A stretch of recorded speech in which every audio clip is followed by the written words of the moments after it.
Burger এমন একটি খাবার যা সবারই পছন্দ। দেখতে থাকুন রেসিপি। আসসালামু আলাইকুম, আমি Dulali Sajia from Nature Life with Dulali Sajia থেকে। এর জন্য আমি প্রথমে নিয়েছি বোনলেস চিকেন লেগ পিসের সাইড এবং একটু কাঁটা চামচ দিয়ে থেতো করে নিয়েছি। তারপর আমি এখানে আদার পেস্ট 2 চামচ, রসুন পেস্ট 2 চামচ, টক দই 4 চামচ, সবই আমি 4 চামচে করে দিয়েছি।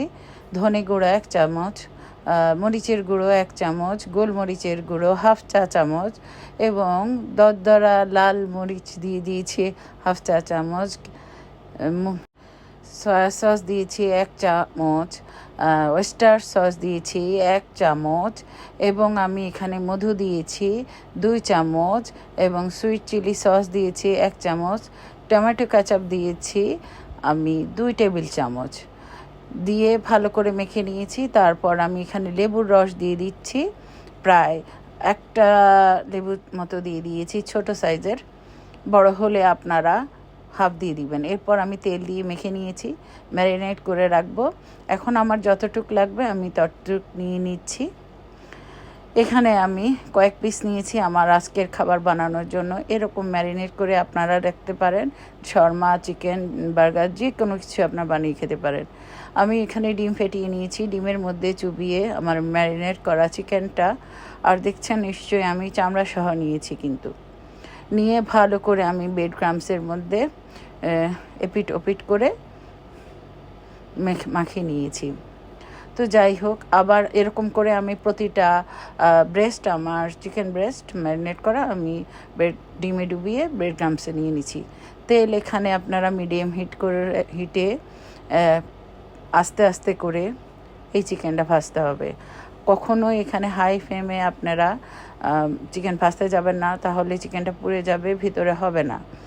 আর বেশি হিট করে ভাজলে শক্ত হয়ে যাবে বা কাঁচা থাকবে, ভিতরে ড্রাই হয়ে যাবে। আপনারা মিডিয়াম আঁচে এটাকে আস্তে আস্তে করে উল্টিয়ে পাল্টিয়ে ধৈর্য সহকারে ভাজতে হবে, কিন্তু যেন ভেতরটা জুসি থাকে, উপরেরটা ক্রাঞ্চি হয়।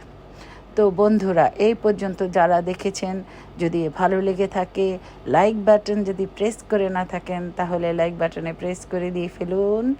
আমি আপনাদের বন্ধু দুলালী সাজিয়া আপনাদের আজকে এমন একটি রেসিপি দেখাচ্ছি যেটা বার্গার আপনারা ঘরে স্বাস্থ্যসম্মত উপায়ে বানিয়ে খেতে পারবেন। বাজারের জিনিস, বাইরের জিনিস অস্বাস্থ্যকর থাকে, তাই এসব ফাস্টফুড বাচ্চাদেরকে ঘরেই বানিয়ে খাবেন। দেখুন ভিতরটা কতটা সুন্দর জুসি হয়েছে, অতিরিক্ত সিদ্ধও হয়নি, অতিরিক্ত কম হয়নি। এবার আমি ব্রেড বানিয়ে নিয়েছি। এই বানগুলি আপনারা কিনেও নিতে পারেন, ঘরেও বানাতে পারেন। আপনারা চাইলে আমি আপনাদেরকে বানের রেসিপি দিয়ে দিব। এরপর আমি বানে কেচাপ মেখে নিয়েছি, স্লাইস করে রেখেছি টমেটো, শসা, এগুলি আমি বিছিয়ে দিচ্ছি। এই পার্টটা কিন্তু অনেক ইম্পর্ট্যান্ট। আমি দেখুন, আর এগুলির উপরে আমি মিটটা দিয়ে দিয়েছি ফ্রাই করা। এরপর আমি এখানে একটা ক্রিমি চিজ নিয়েছি। আপনারা চাইলে, এটা আমার কাছে ছিল তাই আমি ব্যবহার করছি, আপনারা চাইলে মেয়োনিজ বা সস, শুধু কেচাপ দিয়েও আপনারা খেতে পারেন, বা যে যেভাবে পছন্দ করেন, কিন্তু আমার কাছে ক্রিমি এই চিজটা ছিল, আমি এটাই ব্যবহার করছি। আমি কিন্তু আগে লেটুস পাতা দিইনি, আপনারা নিশ্চয়ই খেয়াল করেছেন। তো আমি ব্রেডের অপর পিঠে উপরে দেওয়ার জন্য সেইটার মধ্যেও কিন্তু আমি চিজটা মেখে নিচ্ছি, তাহলে আমার খাওয়ার টেস্টটা বেড়ে যাবে। এখন আমি তার চিজের উপরেই আমি বানটা দিয়ে দিচ্ছি। আপনারা চাইলে কিন্তু এখানে মোজারেলা চিজও ব্যবহার করতে পারেন, যে যার পছন্দ অনুযায়ী। হয়ে গেছে আমার মজাদার লোভনীয় বার্গার। আশা করি এখন থেকে আপনারা রেস্টুরেন্টে যাবেন না, ঘরেই বানিয়ে খাবেন। আল্লাহ হাফেজ।